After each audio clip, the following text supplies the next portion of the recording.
Hi friends, welcome to NET academy.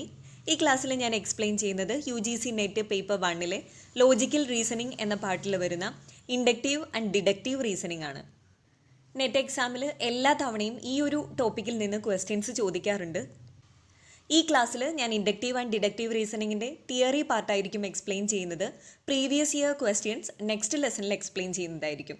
ഇനി നമുക്ക് theory പാർട്ടിലേക്ക് പോവാം. ആദ്യം inductive reasoning. Inductive reasoning explain ചെയ്യാനായിട്ട് നമുക്കൊരു റിയൽ ടൈം എക്സാമ്പിൾ യൂസ് ചെയ്യാം. സപ്പോസ് നമുക്കിവിടെ ഒരു ബാഗ് ഉണ്ട്. ആ ബാഗിൽ നിറയെ കോയിൻസും ഉണ്ട്. അതിൽ നിന്നും നമ്മൾ ഒരു കോയിൻ പുറത്തേക്ക് എടുക്കുകയാണ്. അത് ഒരു 1 രൂപി കോയിൻ ആയിരുന്നു നമുക്ക് കിട്ടിയത്. ഇനി ആ ബാഗിൽ നിന്നും നമ്മൾ വീണ്ടും ഒരു കോയിൻ കൂടെ പുറത്തേക്ക് എടുത്തു. എഗെയിൻ ഒരു 1 രൂപി കോയിൻ തന്നെയാണ് നമുക്ക് കിട്ടിയത്. സോ ഈ രണ്ട് സ്പെസിഫിക് ആയിട്ടുള്ള എക്സാമ്പിൾസ് യൂസ് ചെയ്ത് നമ്മൾ ജനറൽ ആയിട്ടുള്ള ഒരു കൺക്ലൂഷനിലേക്ക് എത്തുകയാണ് ചെയ്യുന്നത്. ആ ബാഗിലുള്ള മറ്റെല്ലാ കോയിൻസും 1 രൂപി കോയിൻസ് ആണ്. ഇങ്ങനെ സ്പെസിഫിക് ആയിട്ടുള്ള എക്സാമ്പിൾസിൽ നിന്ന് നമ്മൾ ജനറൽ ആയിട്ടുള്ള ഒരു കൺക്ലൂഷനിലേക്ക് എത്തുന്നതിനെയാണ് ഇൻഡക്റ്റീവ് റീസണിംഗ് എന്ന് പറയുന്നത്. ഇനി ഇൻഡക്റ്റീവ് റീസണിങ്ങിൻ്റെ കേസിൽ വരുന്ന ഒരു ഡിസഡ്വാൻറ്റേജ്, നമുക്ക് കിട്ടുന്ന കൺക്ലൂഷൻ അല്ലെങ്കിൽ ഔട്ട്കം എന്ന് പറയുന്നത് എപ്പോഴും പ്രോബബിൾ ആയിരിക്കും. അതെല്ലായ്പ്പോഴും ശരിയാവണം എന്നില്ല. ശരിയായിരിക്കാം, തെറ്റായിരിക്കാം. ഈ ഒരു എക്സാമ്പിൾ തന്നെ നമുക്ക് വീണ്ടും നോക്കാം. നമ്മൾ 2 കോയിൻസ് മാത്രം ആ ബാഗിൽ നിന്ന് പുറത്തെടുത്തിട്ടാണ് ആ ബാഗിലുള്ള മറ്റെല്ലാ കോയിൻസും 1 രൂപി കോയിൻസ് ആണെന്ന് ഡിസൈഡ് ചെയ്തത്. സോ നമ്മൾ ആ ഡിസൈഡ് ചെയ്ത കൺക്ലൂഷൻ അത് ശരിയായിരിക്കാം, തെറ്റായിരിക്കാം. അതുകൊണ്ടാണ് നമ്മൾ ഇൻഡക്റ്റീവ് റീസണിങ്ങിൽ പ്രോബബിൾ ആയിട്ടുള്ള ഒരു കൺക്ലൂഷനാണ് കിട്ടുന്നതെന്ന് പറയുന്നത്. ഇനി നമുക്ക് ഇൻഡക്റ്റീവ് റീസണിങ്ങിൻ്റെ ഒരു എക്സാമ്പിൾ കൂടെ നോക്കാം. ഇവിടെ നമുക്ക് 2 സ്റ്റേറ്റ്മെൻറ്റ്സ് തന്നിട്ടുണ്ട്. രണ്ടും സ്പെസിഫിക് സ്റ്റേറ്റ്മെൻറ്റ്സ് ആണ്. ആദ്യത്തെ statement, apple is A fruit. Then statement 2, the bag is full of fruits. Apple ഒരു ഫ്രൂട്ടാണ്. നമുക്കൊരു ബാഗ് ഉണ്ട്. ആ ബാഗിൽ നിറയെ ഫ്രൂട്ട്സ് ആണ്. ഈ 2 സ്റ്റേറ്റ്മെൻറ്റ്സ് യൂസ് ചെയ്ത് നമ്മൾ ജനറൽ ആയിട്ടുള്ള ഒരു കൺക്ലൂഷനിലേക്ക് എത്തുകയാണ്. The bag is full of apples. So നമ്മളിവിടെ ഡിറൈവ് ചെയ്തെടുത്ത ഈ ഒരു ജനറൽ കൺക്ലൂഷൻ എന്ന് പറയുന്നത് പ്രോബബിൾ ആണ്. ശരിയായിരിക്കാം, തെറ്റായിരിക്കാം. സോ ഇൻഡക്റ്റീവ് റീസണിങ്ങിൽ നമ്മൾ എപ്പോഴും ഒരു പുതിയ തിയറി അല്ലെങ്കിൽ ഒരു പുതിയ കൺക്ലൂഷൻ ഡിറൈവ് ചെയ്തെടുക്കുകയാണ് ചെയ്യുന്നത്. ദെൻ ഇതൊരു ബോട്ടം ആപ്പ് അപ്രോച്ച് ആണ്. സ്പെസിഫിക് ആയിട്ടുള്ള ഇൻസ്റ്റൻസസിൽ നിന്ന് നമ്മൾ ജനറൽ ആയിട്ടുള്ള ഒരു കൺക്ലൂഷനിലേക്ക് എത്തുകയാണ് ചെയ്യുന്നത്. സോ ബോട്ടം ആപ്പ് അപ്രോച്ച് ആണ്. Then starts with the premises. ഇത് സ്റ്റാർട്ട് ചെയ്യുന്നത് സ്പെസിഫിക് പ്രിമൈസസ് അല്ലെങ്കിൽ സ്റ്റേറ്റ്മെൻറ്റ്സിൽ നിന്നാണ്. Then leads to probable conclusion. നമ്മൾ എടുക്കുന്ന സ്റ്റേറ്റ്മെൻറ്റ്സ് അല്ലെങ്കിൽ പ്രിമൈസസ് അത് 2 എടുക്കുന്നതെങ്കിൽ അത് രണ്ടും ട്രൂ ആയാലും നമുക്ക് കിട്ടുന്ന കൺക്ലൂഷൻ എന്ന് പറയുന്നത് പ്രോബബിൾ ആയിരിക്കും.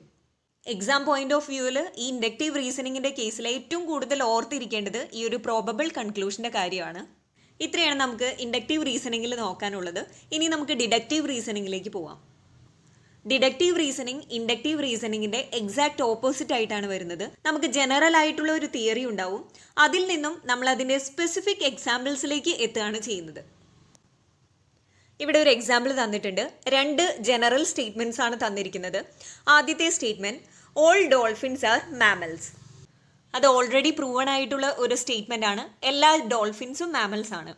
ദെൻ നെക്സ്റ്റ് പ്രമൈസ് അല്ലെങ്കിൽ statement, all mammals have kidneys. എല്ലാ മാമൽസിനും കിഡ്നീസ് ഉണ്ട്. അതും ജനറൽ ആയിട്ടുള്ള പ്രൂവൺ ആയിട്ടുള്ള ഒരു സ്റ്റേറ്റ്മെൻ്റ് ആണ്. ഇനി ഈ 2 സ്റ്റേറ്റ്മെൻറ്റിൽ നിന്ന് നമ്മൾ ഡിറൈവ് ചെയ്ത് ഒരു കൺക്ലൂഷനിലേക്ക് എത്തുകയാണ് ചെയ്യുന്നത്. Dolphins have kidneys. സോ ഇവിടെ നമ്മൾ എടുത്തത് ഓൾറെഡി പ്രൂവൺ ആയിട്ടുള്ള അല്ലെങ്കിൽ ഓൾറെഡി ട്രൂ ആയിട്ടുള്ള 2 ജനറൽ സ്റ്റേറ്റ്മെൻറ്റ്സ് ആണ്. അതിൽ നിന്നും നമ്മളൊരു കൺക്ലൂഷൻ ഡിറൈവ് ചെയ്തു. സോ നമുക്ക് കിട്ടുന്ന കൺക്ലൂഷൻ എന്ന് പറയുന്നതും ട്രൂ തന്നെയായിരിക്കും.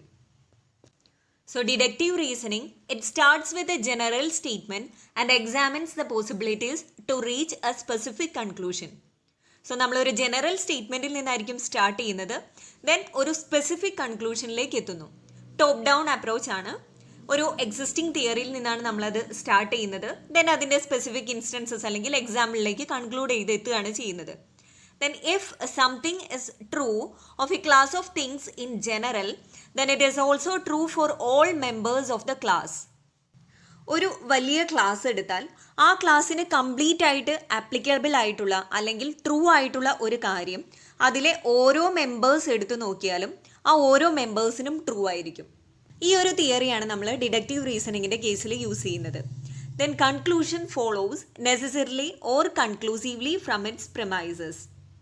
എക്സാം പോയിന്റ് ഓഫ് വ്യൂവിൽ നോക്കുകയാണെങ്കിൽ ഡിഡക്റ്റീവ് റീസണിങ്ങിൽ ഏറ്റവും മെയിനായിട്ട് ഓർത്തിരിക്കേണ്ട ഒരു കാര്യമാണ് കൺക്ലൂഷൻ എന്ന് പറയുന്നത് നെസസറിലി എന്തായാലും അല്ലെങ്കിൽ കൺക്ലൂസീവ്ലി അതിൻ്റെ പ്രിമൈസസിനെ ഫോളോ ചെയ്യുന്നുണ്ട്. ഇനി നമുക്ക് ഈ ഇൻഡക്റ്റീവ് റീസണിങ്ങിൻ്റെയും ഡിഡക്റ്റീവ് റീസണിങ്ങിൻ്റെയും ഒരു കമ്പാരിസൺ നോക്കാം. സോ കമ്പാരിസന് വേണ്ടി ആദ്യം നമ്മൾ എടുക്കുന്ന കാര്യം വാലിഡിറ്റിയാണ്. ഇൻഡക്റ്റീവ് റീസണിങ്ങിൻ്റെ കേസിൽ if the premises are true conclusion is probably true. Premises എല്ലാം നമ്മൾ എടുക്കുന്ന രണ്ട് സ്റ്റേറ്റ്മെൻറ്റും ട്രൂ ആണെങ്കിലും നമുക്ക് കിട്ടുന്ന കൺക്ലൂഷൻ എന്ന് പറയുന്നത് പ്രോബബ്ലി ട്രൂ ആയിരിക്കും. Then next one deductive reasoning. Premises true ആണെങ്കിൽ എന്തായാലും കൺക്ലൂഷൻ ട്രൂ ആയിരിക്കും. Then next one usage. Inductive reasoning പൊതുവെ ഫാസ്റ്റ് ആയിട്ടുള്ള ഒരു മെത്തേഡാണ്. കാരണം നമ്മൾ ഓൾറെഡി പ്രൂവ്ഡ് ആയിട്ടുള്ള ഒരു കാര്യമൊന്നല്ല നോക്കുന്നത്. നമ്മൾ വെറുതെ എക്സാമ്പിൾസ് അല്ലെങ്കിൽ എവിഡൻസസ് യൂസ് ചെയ്ത് ഒരു പുതിയ തിയറി ബിൽഡ് ചെയ്യുകയാണ് ചെയ്യുന്നത്. സോ റിലേറ്റീവ്ലി ഫാസ്റ്റർ ആയിട്ടുള്ള ഒരു മെത്തേഡാണത്. ദെൻ നെക്സ്റ്റ് വരുന്നത് ഡിഡക്റ്റീവ് റീസണിങ്. കമ്പാരിറ്റീവ്ലി ഡിഫിക്കൽട്ട് ആയിട്ടുള്ള മെത്തേഡാണ് ഡിഡക്റ്റീവ് റീസണിങ്. ഓൾറെഡി പ്രൂവൺ അല്ലെങ്കിൽ ഓൾറെഡി ട്രൂ ആയിട്ടുള്ള സ്റ്റേറ്റ്മെൻറ്റ്സ് തന്നെ വേണം നമുക്ക് ഡിഡക്റ്റീവ് റീസണിങ്ങിൽ യൂസ് ചെയ്യാൻ. സോ ആ കേസിൽ അത് ഡിഫിക്കൽട്ട് ആയിരിക്കും. ദെൻ നെക്സ്റ്റ് വരുന്നത് കൺക്ലൂഷൻ. ഇൻഡക്റ്റീവ് റീസണിങ്ങിൽ കൺക്ലൂഷൻ എന്ന് പറയുന്നത് മോർ ജനറൽ ആയിരിക്കും. ഡിഡക്റ്റീവ് റീസണിങ്ങിലെ കൺക്ലൂഷൻ മോർ സ്പെഷ്യൽ അല്ലെങ്കിൽ സ്പെസിഫിക് ആയിരിക്കും. ഇനി നമുക്ക് നോക്കാനുള്ളത് ഇൻഡക്റ്റീവ് റീസണിങ്ങിൻ്റെയും ഡിഡക്റ്റീവ് റീസണിങ്ങിൻ്റെയും ഒരു ക്ലാസിഫിക്കേഷനാണ്. ഡിഡക്റ്റീവ് റീസണിങ്ങിനെ നമ്മൾ രണ്ടായിട്ടാണ് ക്ലാസിഫൈ ചെയ്തിരിക്കുന്നത്, വാലിഡ് ആൻഡ് ഇൻവാലിഡ്. അതുപോലെ തന്നെ ഇൻഡക്റ്റീവിനെ രണ്ടായിട്ടാണ് ക്ലാസിഫൈ ചെയ്യുന്നത്, സ്ട്രോങ് ആൻഡ് വീക്ക്. ആദ്യം നമുക്ക് ഡിഡക്റ്റീവ് ആർഗ്യുമെൻറ്റിൻ്റെ കാര്യം നോക്കാം. എന്താണ് വാലിഡ് ആർഗ്യുമെൻറ്റ്, എന്താണ് ഇൻവാലിഡ് ആർഗ്യുമെൻറ്റ്? ആദ്യത്തേത് വാലിഡ് ആയിട്ടുള്ള ആർഗ്യുമെൻറ്റ്. ഇത് എക്സ്പ്ലെയിൻ ചെയ്യാൻ വേണ്ടി നമ്മൾ നേരത്തെ എടുത്ത എക്സാമ്പിൾ തന്നെയാണ് എടുക്കുന്നത്. All dolphins are mammals and all mammals have kidneys.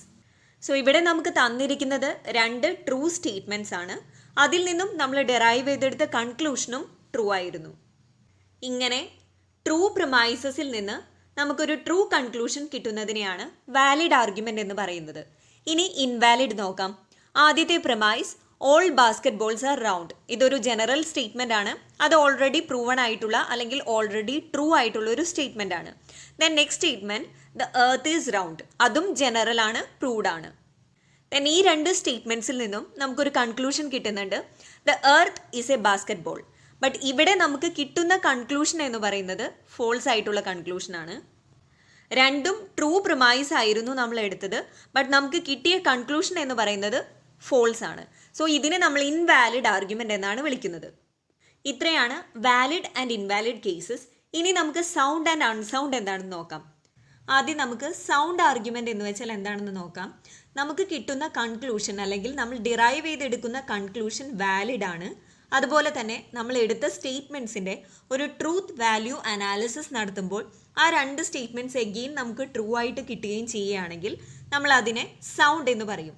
ഇനി ഈ ട്രൂത്ത് വാല്യൂ അനാലിസിസ് നടത്തുമ്പോൾ ഇതിലേതെങ്കിലും സ്റ്റേറ്റ്മെൻറ്റ് ഫോൾസ് ആയിട്ട് വരികയാണെന്നുണ്ടെങ്കിൽ നമ്മൾ അതിനെ അൺസൗണ്ട് എന്നാണ് വിളിക്കുന്നത്.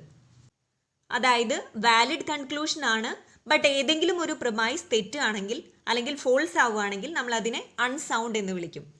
ഇനി നമുക്ക് കിട്ടുന്ന കൺക്ലൂഷൻ ഇൻവാലിഡ് ആണെങ്കിലും നമ്മൾ അതിനെ അൺസൗണ്ട് എന്ന് തന്നെ വിളിക്കും. ഇനി നമുക്ക് ഇൻഡക്റ്റീവിൻ്റെ കേസ് നോക്കാം. ഇൻഡക്റ്റീവിനെ ക്ലാസിഫൈ ചെയ്തിരിക്കുന്നത് സ്ട്രോങ് ആൻഡ് വീക്ക് ആയിട്ടാണ്. ഇനി എന്താണ് ഈ സ്ട്രോങ് ആർഗ്യുമെൻറ്റ്, എന്താണ് വീക്ക് ആർഗ്യുമെൻറ്റ് എന്നറിയാൻ നമുക്കൊരു എക്സാമ്പിൾ കൂടെ നോക്കാം. ആദ്യം സ്ട്രോങ് ആർഗ്യുമെൻറ്റ്. നമുക്ക് രണ്ട് പ്രമൈസസ് അല്ലെങ്കിൽ സ്റ്റേറ്റ്മെൻറ്റ്സ് തന്നിട്ടുണ്ട്. ആദ്യത്തെ statement most Indian people have dark hair. ഒരുവിധം എല്ലാ ഇന്ത്യൻ ആളുകൾക്കും ഡാർക്ക് ഹെയർ ആണ്. ദെൻ രണ്ടാമത്തെ statement Riya is an Indian. Then ഈ രണ്ട് സ്റ്റേറ്റ്മെൻറ്റിൽ നിന്ന് നമ്മൾ കൺക്ലൂഡ് ചെയ്തെടുക്കുന്നത് റിയ ഹാസ് ഡാർക്ക് ഹെയർ. ഇവിടെ നമുക്ക് കിട്ടിയിരിക്കുന്ന കൺക്ലൂഷൻ പ്രോബബിൾ ആണ്.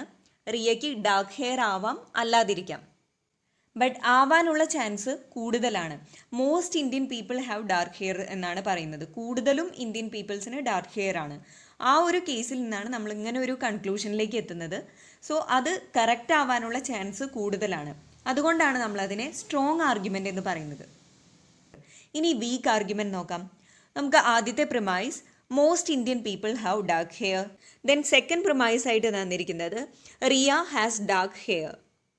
ദെൻ അതിൻ്റെ കൺക്ലൂഷനായിട്ട് നമ്മൾ എടുത്തിരിക്കുന്നത് റിയ ഈസ് ആൻ ഇന്ത്യൻ. റിയയ്ക്ക് ഡാർക്ക് ഹെയർ ഉണ്ടായതുകൊണ്ട് മാത്രം നമുക്ക് പറയാൻ പറ്റില്ല റിയ ഒരു ഇന്ത്യൻ ആണെന്ന്.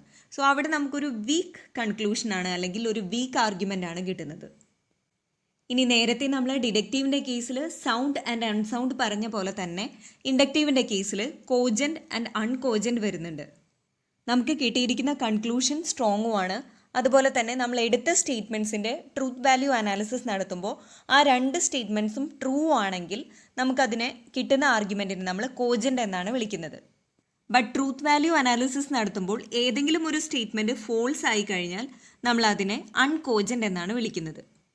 ഇനി വീക്കായിട്ടുള്ള കൺക്ലൂഷൻ കിട്ടുകയാണെങ്കിലും നമ്മൾ അതിനെ അൺകോജൻറ്റ് എന്ന് തന്നെ പറയും.